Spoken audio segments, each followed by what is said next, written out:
Welcome everyone. Today, we are not traveling to a battlefield or following the rise and fall of an empire.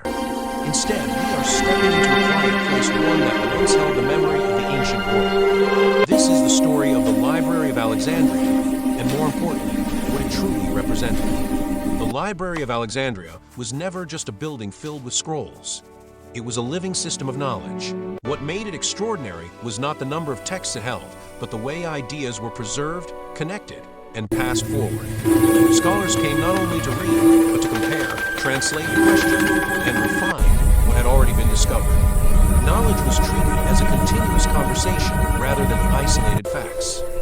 When the library disappeared, humanity did not simply lose information, it lost continuity. Ideas that had taken generations to develop were cut off from the future. Later civilizations were forced to rediscover concepts that had already been explored, tested, and debated centuries earlier. Progress did not stop because people lacked intelligence or curiosity.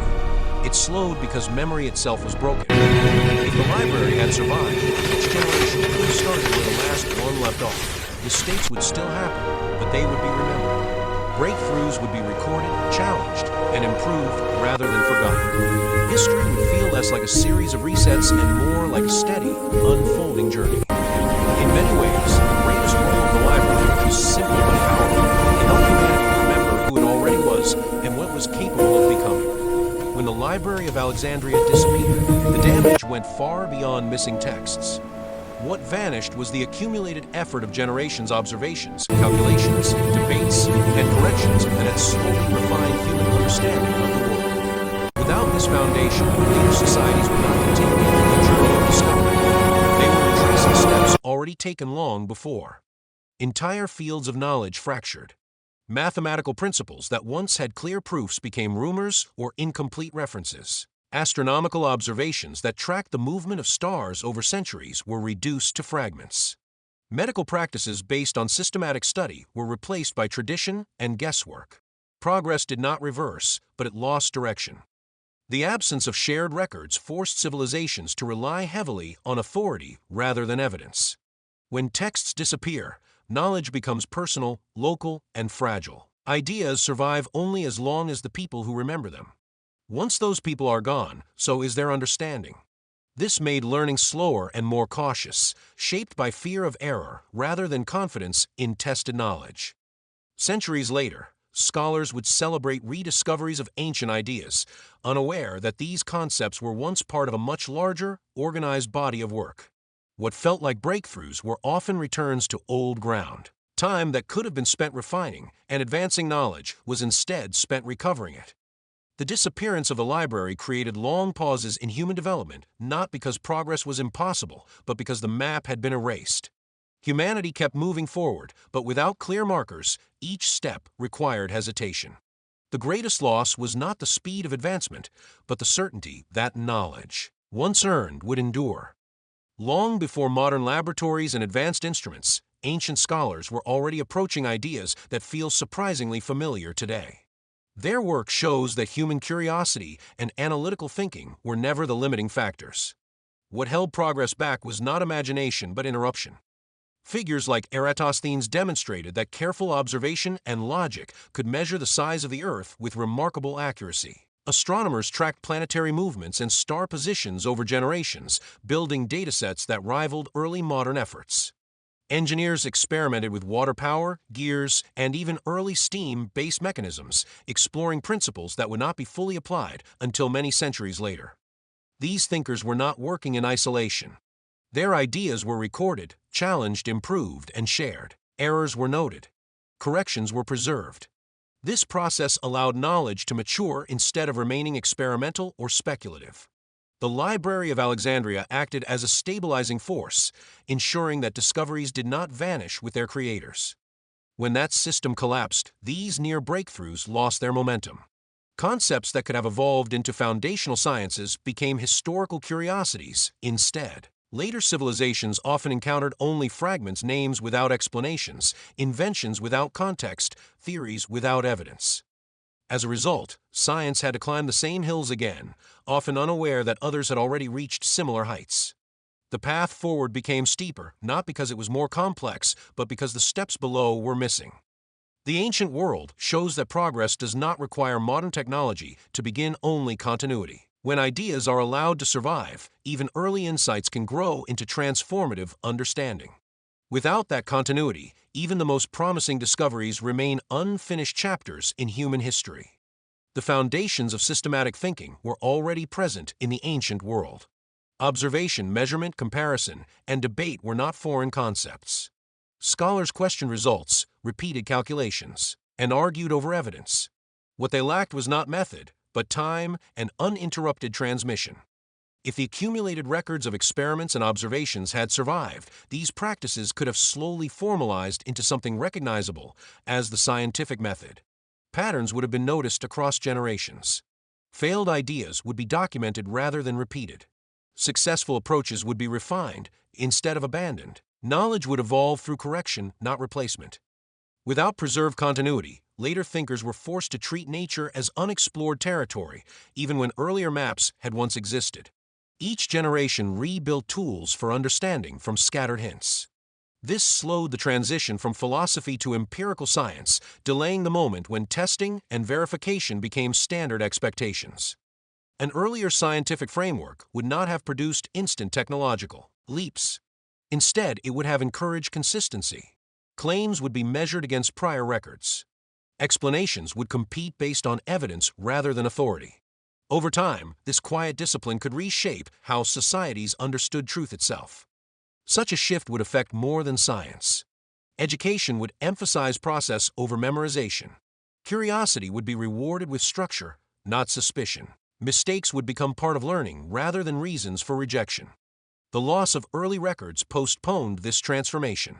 Humanity eventually built these methods again, but only after centuries of rediscovery. Had those ancient conversations remained intact, the habit of testing reality might have become a shared human tradition far sooner. Human advancement often appears as a series of leaps, collapses, and recoveries. Yet this pattern was not inevitable. It emerged because knowledge was fragile, easily lost when institutions fell or cultures changed. Without stable preservation, progress reset again and again. If foundational records had remained intact, development could have followed a steadier path. New generations would inherit tested ideas instead of rebuilding them. Skills in engineering, medicine, and mathematics would evolve through improvement rather than rediscovery. Progress would feel cumulative, not episodic. The repeated loss of knowledge forced societies to move cautiously. Innovation carried greater risk when there was no record of what had already failed. Without historical reference points, experimentation became slower and more conservative. The unknown felt larger than it needed to be. Continuity would have changed this relationship with uncertainty. Knowing that others had explored similar questions before would encourage refinement rather than hesitation. Mistakes would be understood as steps in a longer process, not dead ends. Advancement would gain confidence through memory. This does not mean history would become smooth or predictable. Political shifts, conflicts, and social upheavals would still interrupt lives. But the intellectual groundwork beneath those disruptions would remain. When stability returned, progress could resume instead of restart.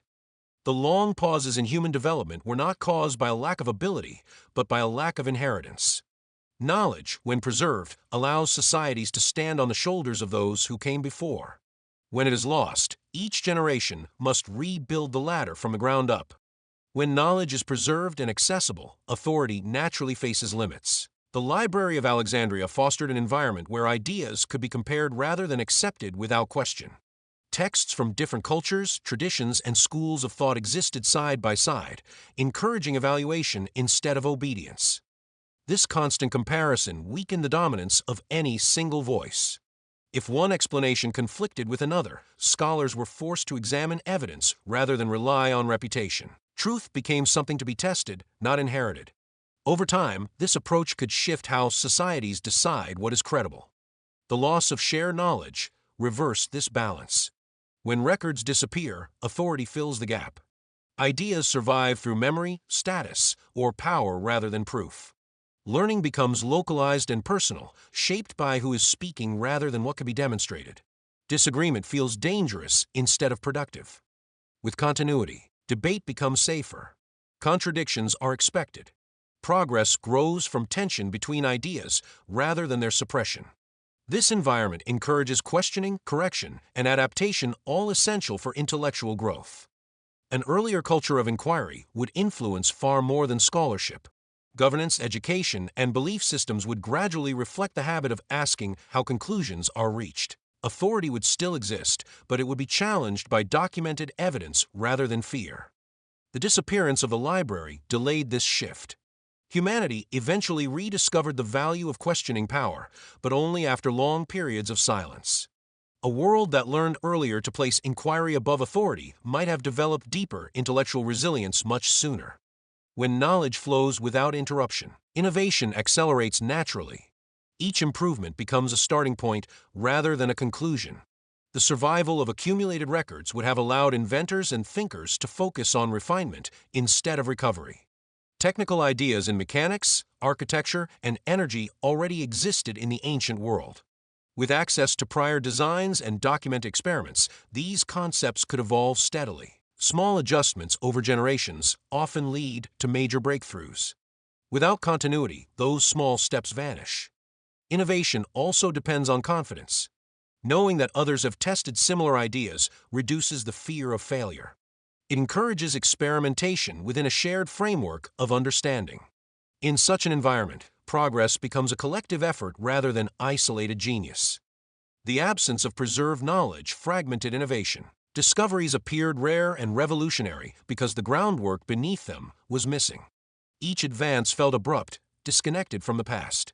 In reality, many could have been natural extensions of earlier work. Earlier innovation would not mean constant technological upheaval. Instead, it would mean smoother transitions. Tools would improve gradually. Systems would become more efficient over time. Change would feel familiar rather than disruptive. By losing centuries of recorded thought, humanity delayed its own momentum. When innovation finally accelerated, it did so in bursts rather than flows. A continuous intellectual tradition could have shifted this pattern, allowing progress to arrive earlier, quieter, and with far less reinvention. Technological progress depends on accumulation. Tools improve when their designs, limitations, and failures are remembered.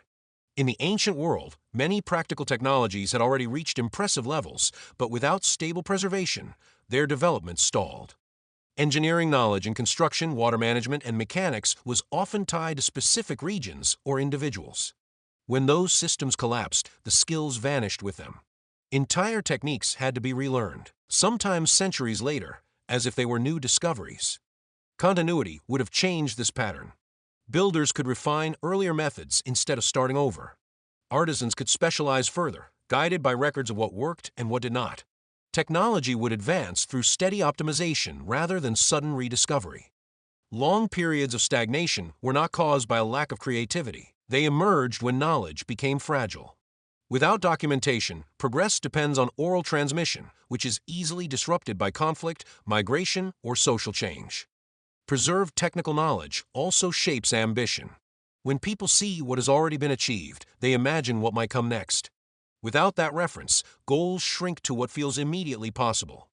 The loss of accumulated records created technological pauses that lasted generations. Humanity eventually resumed its climb, but always from lower ground. With uninterrupted memory, technology might have evolved as a continuous process, less dramatic, but far more enduring. Exploration is driven as much by knowledge as by curiosity.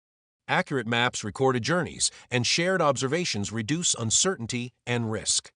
In the ancient world, many of these foundations already existed, but without long-term preservation. They faded.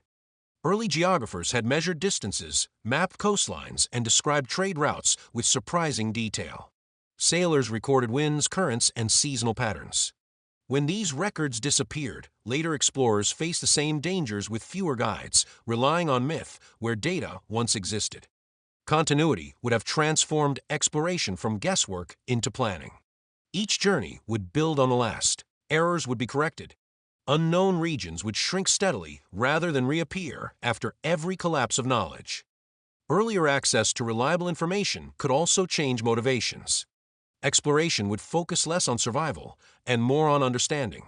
Contact between cultures might happen with clearer expectations and fewer misunderstandings, shaped by documented experience rather than speculation. Global connections would still be complex and uneven, but they would form through accumulation instead of accident. Trade networks could stabilize sooner. Navigation techniques would improve gradually, reducing loss and uncertainty. The disappearance of shared geographic knowledge slowed humanity's awareness of its own world. When exploration resumed, it often felt like discovery of the unknown rather than rediscovery of forgotten paths. Preserved knowledge could have made the world feel connected earlier, not smaller, but more clearly understood. When knowledge disappears, it is not lost evenly. Some voices vanish entirely, while others survive by chance or power. The destruction of accumulated records meant that countless thinkers were erased not because their ideas lacked value, but because they were no longer preserved. Philosophical schools that once debated ethics, nature, and society faded without trace. Scientists whose work challenged dominant views were remembered only in fragments, if at all. Many contributors outside positions of authority were especially vulnerable to disappearance, their insights absorbed without attribution or forgotten completely. Continuity would have protected diversity of thought. When ideas are written, archived, and compared, they gain resilience. Disagreement becomes visible rather than suppressed. Even unpopular perspectives remain part of the record, available for future reassessment. The absence of preserved voices narrows history. It creates the illusion that progress comes from a few exceptional figures rather than from broad intellectual ecosystems. In reality, advancement depends on dialogue, correction, and variation. Losing that range limits how societies imagine alternatives. With stable preservation, future generations could revisit old debates with fresh questions. Ideas ahead of their time would not vanish simply because their context changed. Intellectual progress would feel less linear and more layered, enriched by multiple paths of thought. The disappearance of so many voices reshaped not only what humanity knew, but how it understood itself. History became quieter, simpler, and less representative. Preserved knowledge does more than store facts. It ensures that human thinking, in all its complexity, remains visible across time. The periods often labeled as the Dark Ages were not defined by a lack of intelligence or effort. They were shaped by the collapse of shared memory. When records disappeared, societies were forced to operate without the accumulated understanding of earlier generations. People continued to build, observe, and experiment, but their work existed in isolation. Without access to broader knowledge, insights remained local and temporary. Progress happened, but it rarely traveled far or lasted long. Darkness, in this sense, was not ignorance, it was fragmentation. Preserved continuity would challenge this label entirely. With stable records, learning could persist even through political or social upheaval. Scholars could inherit frameworks instead of fragments. Advancement would slow at times, but it would not lose its direction. The idea of a long intellectual pause emerges only when history is viewed through missing chapters. Many achievements from these periods are invisible simply because they were not recorded or preserved. What survives shapes how eras are judged. If earlier knowledge had remained accessible, later centuries might be remembered differently, not as a gap, but as a transitional phase within a continuous story. The contrast between light and dark would blur into gradual change. The loss of intellectual memory did not halt humanity's growth, but it reshaped how that growth appeared in retrospect. What seems like absence was often endurance without recognition, waiting for continuity to return. The greatest loss tied to the Library of Alexandria was not destruction, but repetition. When knowledge disappears, humanity is forced to relearn lessons it has already earned. Time is spent recovering understanding instead of extending it. Across centuries, thinkers celebrated discoveries that were once familiar.